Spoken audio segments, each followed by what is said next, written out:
Today we're making a very simple antipasto called prosciutto and melon. Now, prosciutto is a very salty ham that is kind of a cross between ham and bacon. This ham is cured in Emilia-Romagna. Now, Emilia-Romagna is a famous region in Italy where this meat is cured. But just because it's cured doesn't mean cured is the only way you will have it, or it is the only way prosciutto is good. Because cured is just like they put like little stuffing in the meat to make it to add more flavor. So this book right here is called The Silver Spoon Children. Now, The Silver Spoon Children is a cookbook we're going to be using that has all sorts of different kid Italian recipes. Now, this recipe we're going to be looking off so we don't make any errors while making prosciutto and melon. So, this is right here, lunches and snacks, right here. So we're going to go to the very first page here. And the very first page says the recipe that we need to do. So I'm going to read it to you, and then we're going to start cooking. So prosciutto and melon. Prosciutto is a delicious kind of ham, and its salty flavor goes very well with this sweet melon. In this popular appetizer or antipasto, choose small white melons for this recipe so that they are easy to cut. Cantaloupe and honeydew are best, but any type is good. Cantaloupe are round, with pale green bumpy icon and delicious orange flesh inside. Honeydew melons are often bigger and slightly more oval and have yellow-green skin and pale green flesh. Now let's look at the recipe.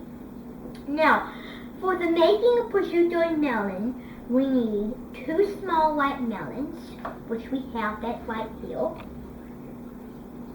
We also need 1 12 slices of prosciutto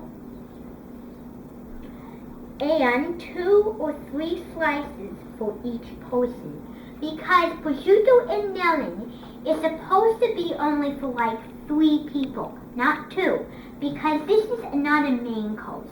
This is just a little antipasto, so I'm not going to close this book because I don't want to mess up while making it.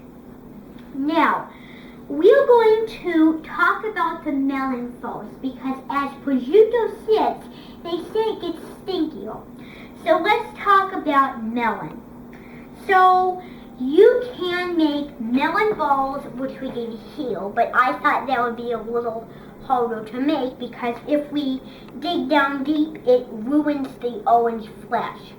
So we're only going to kind of decorate it like 4 slices. So I'll show you how that goes along once we make the interior of the dish. So, to cut a melon, you need to know this, because otherwise your melon will not be the way you intend, or will not be the way it will look in this book here. So we're going to cut down the middle, and don't try to press on it. Just kind of go gently. So you might have to move some because it might come out all toontoes.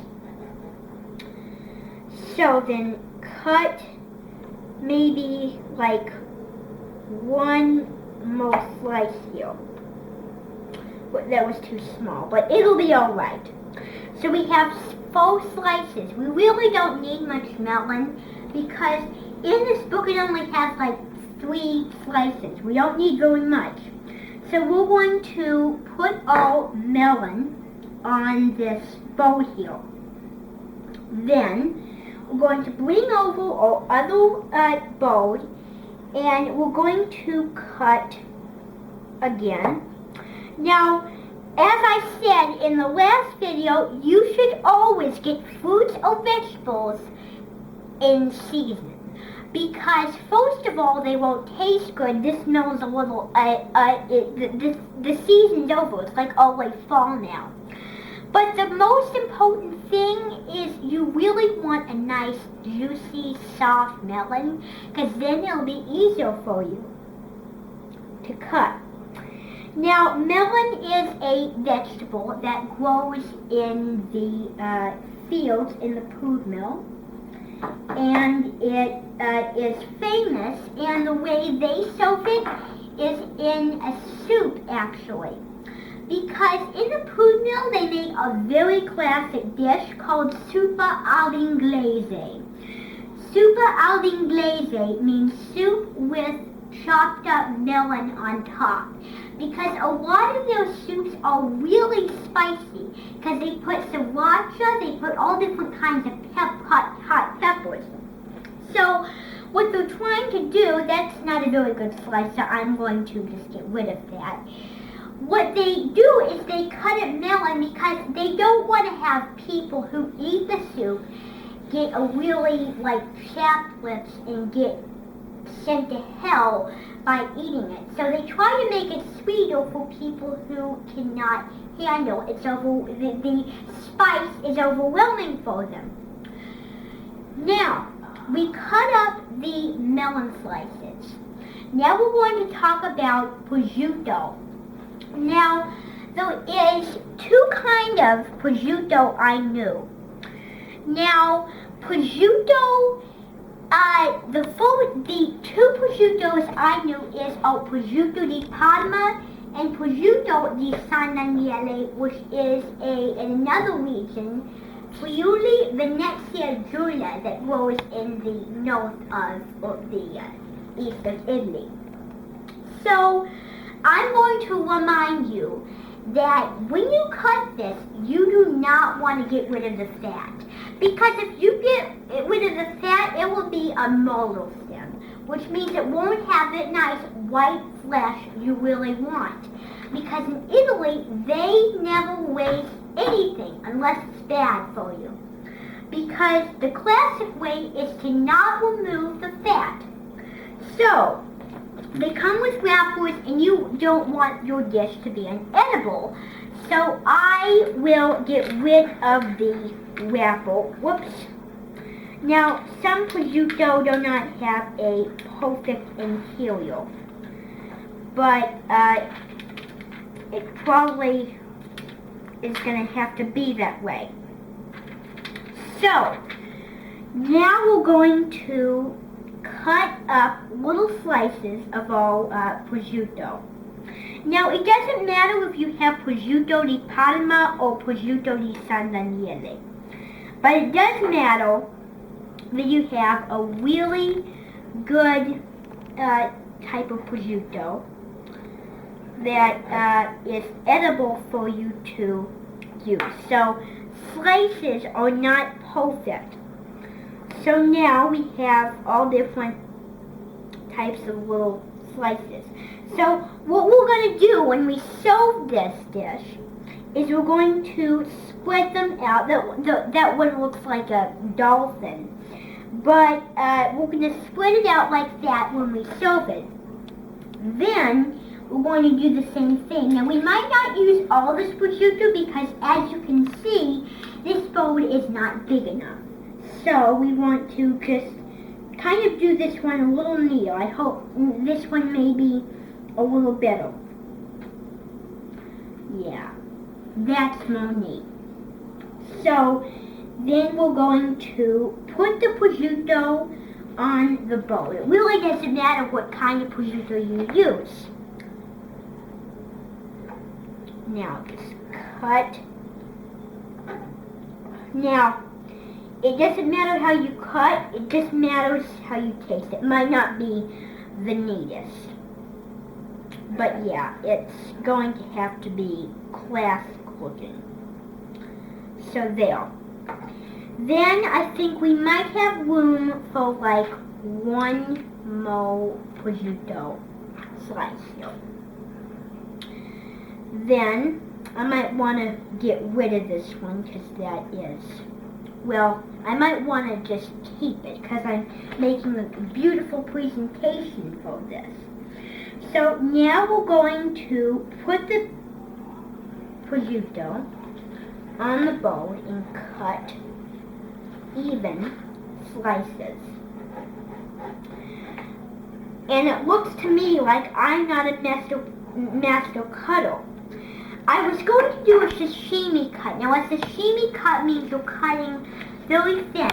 Now that's what they do in Japan. I was seeing an episode of Andrew Zimmerman's Preserved Foods, and he was going to Seoul, South Korea, and he was having poison fish, not puffer fish, but very thin cut poison fish. And he said right before he ate it, if anyone calls me, if something happens, just in case something happens, will someone please call my family?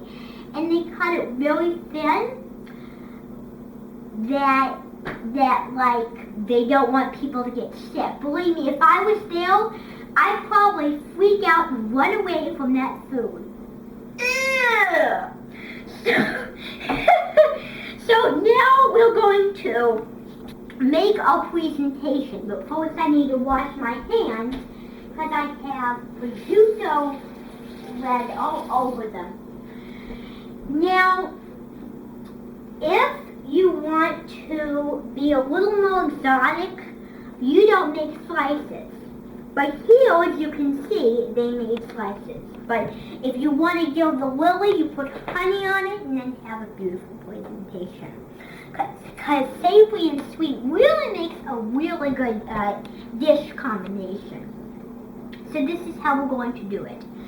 So we're going to make like a little bed. So what we're going to do is we're going to take one of these prosciutto slices and put it on the plate. Then we're going to do the same thing with this one. And then just keep layering until you have a nice even prosciutto slice here. So then put the prosciutto. Now I think sashimi slices are really beautiful because believe me, if you go to Seoul, South Korea or any place in Asia, you will always see sashimi cut, most popular in Japan. So now we're going to just continue layering our plate with slices. Now if you're not the neatest, it's okay. It's not like a royal command, but you really have to be neat about this. Then, after you have all your slices on your plate, this is what you're going to do. You're going to take your melon slices and set them on top of the prosciutto. So make a very bad. Now this is a really good trick if your slices are not that neat. So I am going to try to block all the spots that are not the best, not perfectionist cut. So we're going to still make a little bed. Now it says in the book that cantaloupe and honeydew are best for this. But I'm going to remind you that any melon is fine. I wish I had more melons. Then, last of all, we're going to decorate our melon balls around the plate, around the exterior of the plate. Now, this kind of looks like a false coast, and yeah, it can be kind of crowded. But the important thing about it is it has to look beautiful and it has to taste good. That's where you want to go. So, this is your prosciutto and melon plate.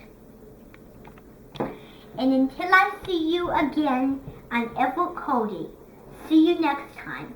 And next time, I'll be making one of the most simple, favorite desserts, a root beer float.